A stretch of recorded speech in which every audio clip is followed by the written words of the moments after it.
नमस्कार. मी आनंद राजाध्यक्ष पुन्हा आलो आहे आपल्या भेटीला.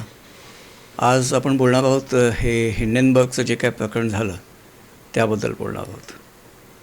खरं म्हणायचं तर हिंडेनबर्ग काय आहे? हिंडेनबर्ग मूळ म्हटलं तर काय ना, एक बिस्मार्कचे म्हणजे जर्मनीचे एक फील्ड मार्शल होते, सेनापती होते, कार्ल फॉन हिंडेनबर्ग. फार फेमस सेनापती होते. त्यांच्या नावावर नंतर मग ते झेपेलिन नावाची जी बलून्स यायला लागली, त्यांच्या नावावर एक हिंडेनबर्ग नावाचं मोठं बलून काढलं होतं. जर्मनी ते अमेरिका हवाई यात्रा व्हायची त्या बलूनमधनं.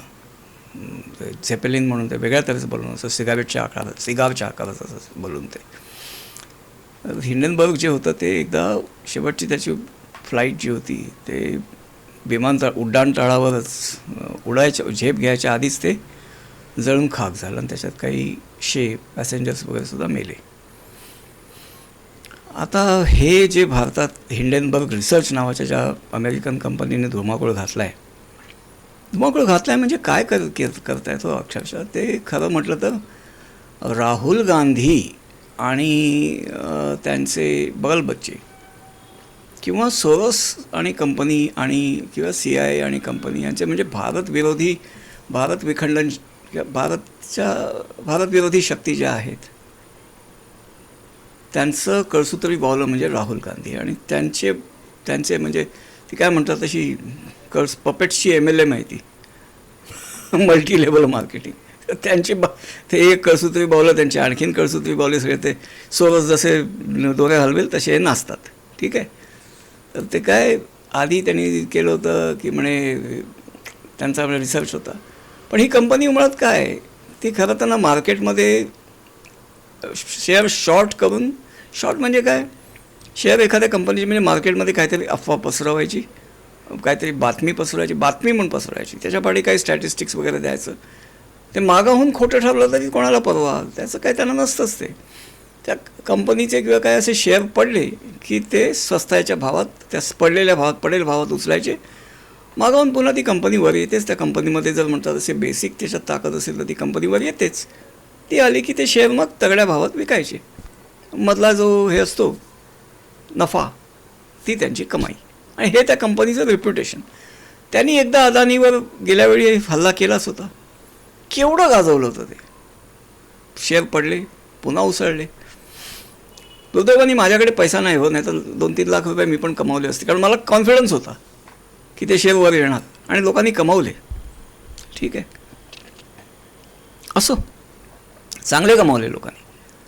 तर झालं काय, पुन्हा आता हिंडेनबर्ग काहीतरी त्यांनी केलं. पण यावेळी मार्केट आपलं सावध होतं, लोकांमध्ये एक जाणीव होती, थोडी देशभक्ती पण होती, जे काय होतं ते म्हणा. पण हिंडेनबर्गला यावेळी फज्जा उडाला. पण गेल्या वेळी काय झालं होतं, मार्केटचं म्हणजे भारताचं किती नुकसान झालं, अदानीचं किती नुकसान झालं मला माहिती नाही, पण हिंडेनबर्गनी 344 कोटी रुपये कमावले. शून्य किती आपल्याला जमत नाही बाबा, म्हणजे ते चटकन लक्षात येत नाही. त्या ह्याच्या खेळाची सवय नाही ना, जाऊ दे. पण 344 कोटी रुपये हिंडेनबर्ग कमवून गेले, म्हणजे सोरोसनी कमावले. ठीक आहे, सोरोसचीच कंपनी आहे असं तसं म्हटलं जातं. आणि सोरोसनी आजपर्यंत किंवा कोणी त्याचा इन्कार केलेला नाही की ती कंपनी सोरोसची नाही म्हणून. ठीक. तर यावेळी काय झालं की राहुल गांधींनी पुन्हा बोंब केली. त्याच्या आधी लंडनला जाऊन ते भाषणं देऊन आले होते, कुठे विदेशी जाऊन, की भारतात इन्व्हेस्ट करू नका. हे म्हणजे काय माहिती आहे, ते बॉम्ब लावतात ना, हे बाजला बॉम्ब आहे, आता बॉम्ब फुटणार आहे, बाजूला व्हा. कोणी लावला आहे बॉम्ब? मीच लावला आहे. च्या मारी त्याच्या. म्हणजे हा माणूस सांगतो, म्हणजे भारताच्या अर्थव्यवस्थेत हा माणूस बॉम्ब लावतोय. काय माणूस आहे, आणि हा देश चालवायला निघाला आहे. वा वा वा. म्हणजे बघ, तुला मोदींना हरवायचं असेल तर हरव ना, इलेक्शन लढवून हरव. पण हा काय, म्हणजे तुम्ही मुद्दाम इकडे, म्हणजे मला तुम्ही निवडून देत नाही तर मी भारताची वाट लावीन आणि मग त्या वाट लावलेल्या भारताचा मी सत्ताधीश होईन. म्हणजे त्यासाठी तू भारताची वाट लावणार आहे? शपथ यार, भन्नाट माणूस आहे.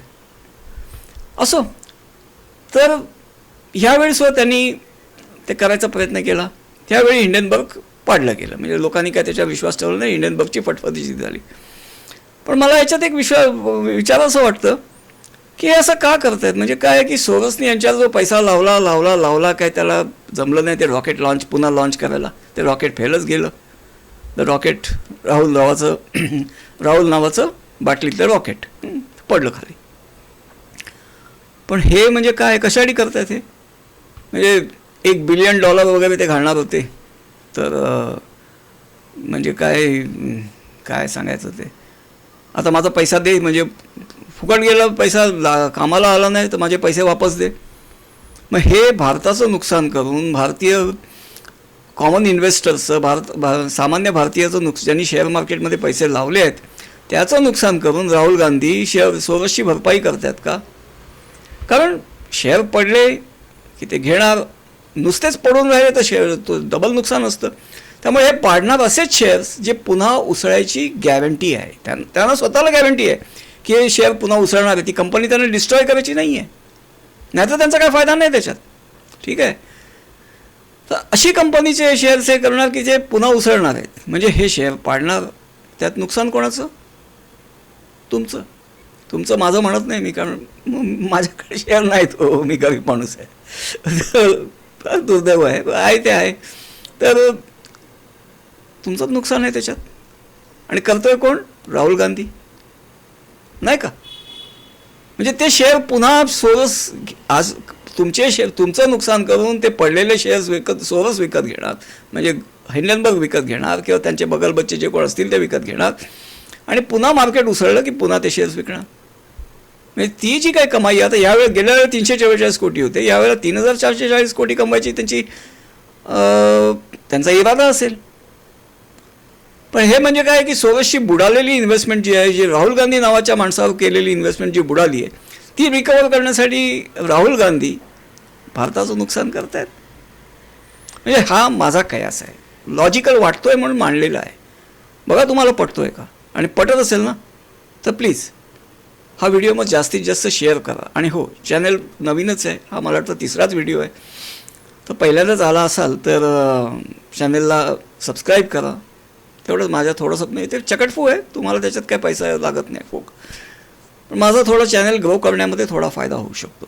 तर चॅनलला सबस्क्राईब करा, व्हिडिओ लाईक करा आणि तुम्हाला जर मुद्दा पटला असेल तर इतरांना पण द्या. कारण काय, त्यांचेही पैसे, तुमचेच मित्र असतात, ते नात्याचे असतील, त्यांचे पैसे का बुडवा. बरोबर आहे ना. चला तर एकमेका सहाय्य करू अवघे धरू सुपंथ. तर सबस्क्राईब मात्र करा हां, जरूर तेवढं तिथेच बटन आहे बघा, हां ते करून घ्या. ठीक आहे, चला थँक्यू. पुन्हा भेटूच, रोज येत राहा चॅनलवर.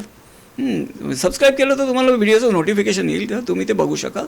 आणि लहान लहान व्हिडिओ टाकणार आहे मी 10 मिनिटाच्या आतले. आता हा सुद्धा आटपायला आलाच आहे, 10 मिनटं अजून झाले नाही आहे, 9 मिनटं पण झाली नाही आहेत कंप्लीट. तर चला, रजा घेतो आपली. जय श्रीराम, काळजी घ्या.